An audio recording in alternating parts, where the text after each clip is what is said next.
Graça e paz, tudo bem com você? Bom, nós acabamos o livro de Gênesis e agora nós vamos para o livro de Jó. Aí você pode estar me perguntando, né? Por que Jó, né? Eu já falei aqui em outro vídeo, eu sempre sigo, né, os desafios, esse aqui é um deles, né, inegociável, da Rede Insana. Então, eu sempre sigo os desafios deles, desafios bíblicos. E aí, eu comecei no dia primeiro, né, o livro de Gênesis novamente, comecei a fazer a leitura aqui com vocês.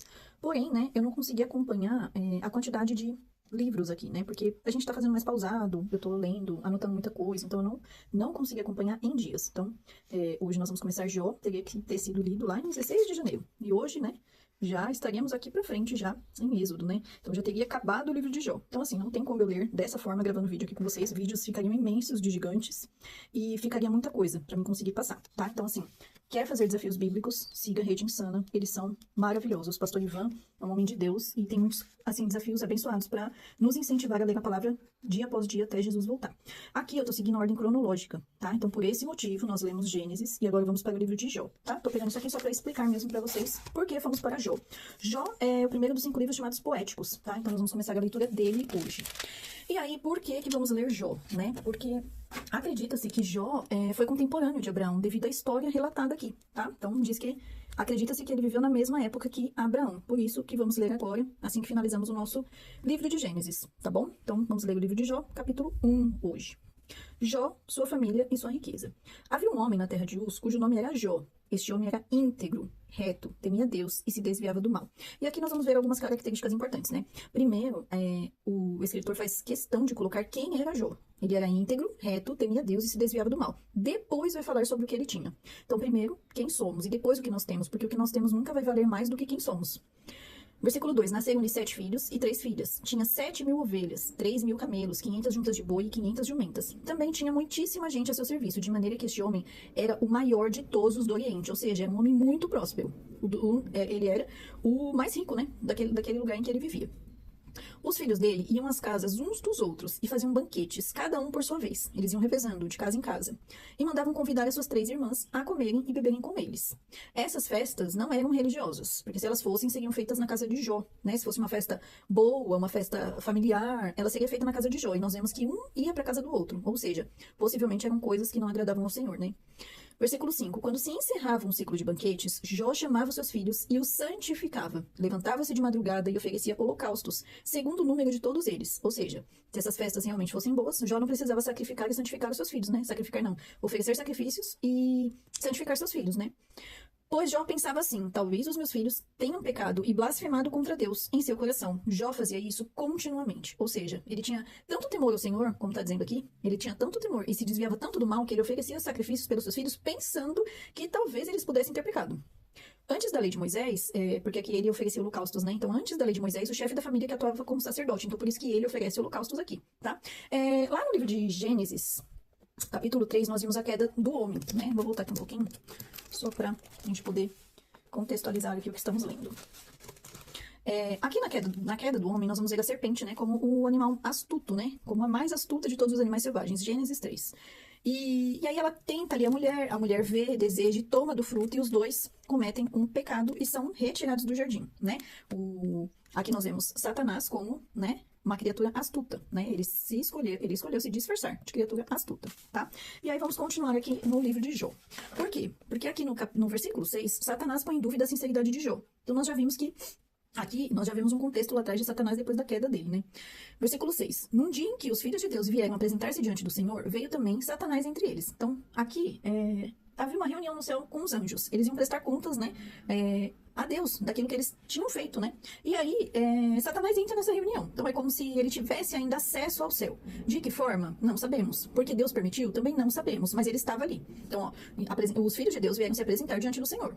E veio também Satanás entre eles. Então, o Senhor perguntou a Satanás: de onde você vem? Então, o Senhor pergunta para ele: de onde você vem? E ele responde: de rodear a terra e passear por ela. Ou seja, ele já tinha caído, né? Ele ainda está participando dessa reunião no céu, mas ele já tinha caído. E o Senhor disse a Satanás: você reparou no meu servo Jó? E aqui é uma pergunta que a gente fica assim, se perguntando, né? Por que Deus foi mexer com Jó, né? Jó estava tão quieto, lá de boa.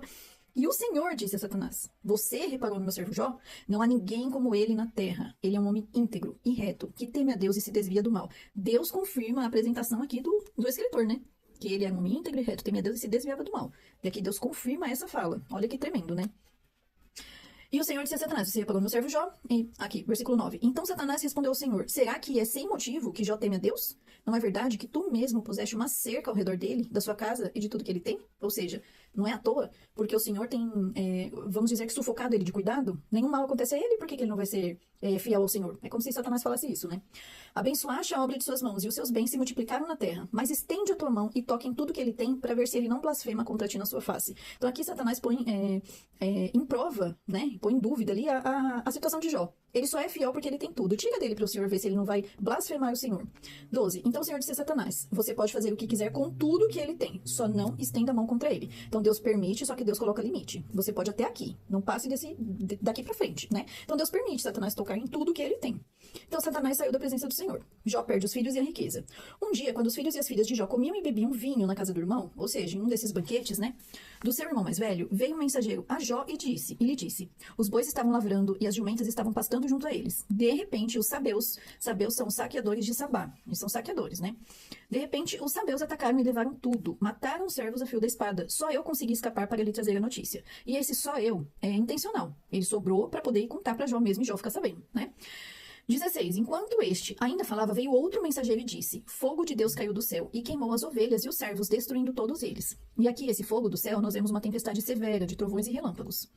Só eu consegui escapar para lhe trazer a notícia. Mais uma vez, intencional. Ele sobrou realmente para ir contar para Jó. 17. Enquanto este ainda falava, veio outro mensageiro e disse, os caldeus se dividiram em 3 bandos, atacaram os camelos e os levaram. Os levaram embora. Mataram os servos a fio da espada. Só eu consegui escapar para trazer a notícia. Os caldeus é um grupo invasor. Então invadem os lugares e levaram tudo. E aí, mais uma vez, só eu consegui escapar para trazer a notícia. Intencional. Ele sobrou para poder contar para Jó e Jó ficar sabendo. Naquela época não tinha telefone, não tinha mensagem, né? Tinha que ir alguém pessoalmente contar, né?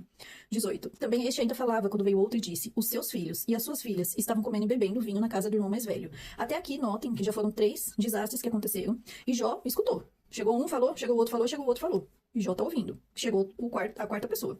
De repente, eis que levantou um vento muito forte, um possível tornado, do lado do deserto, e bateu contra os 4 cantos da casa. E aí, essa frase aqui, 4 cantos da casa, significa destruição total.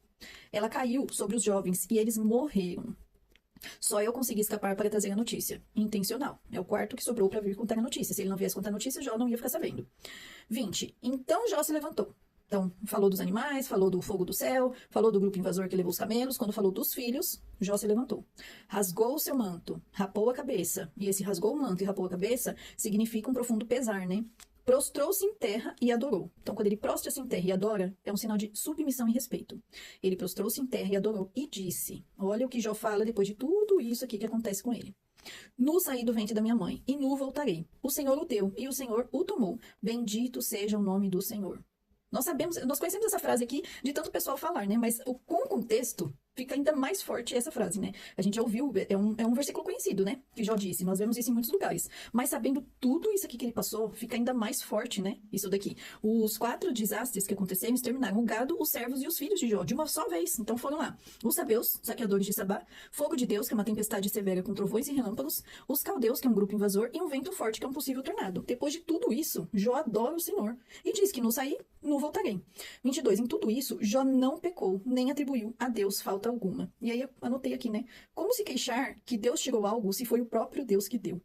Gente, que lição com esse homem de Deus, né? Se foi Deus que deu, como que a gente vai se lamentar que ele tirou? E muitas vezes nós não pensamos assim, né? Que nós possamos aprender hoje com a história desse homem de Deus e que possamos estar aqui amanhã para repartir mais uma porção, se assim o Senhor permitir, em nome de Jesus. Deus abençoe a sua vida.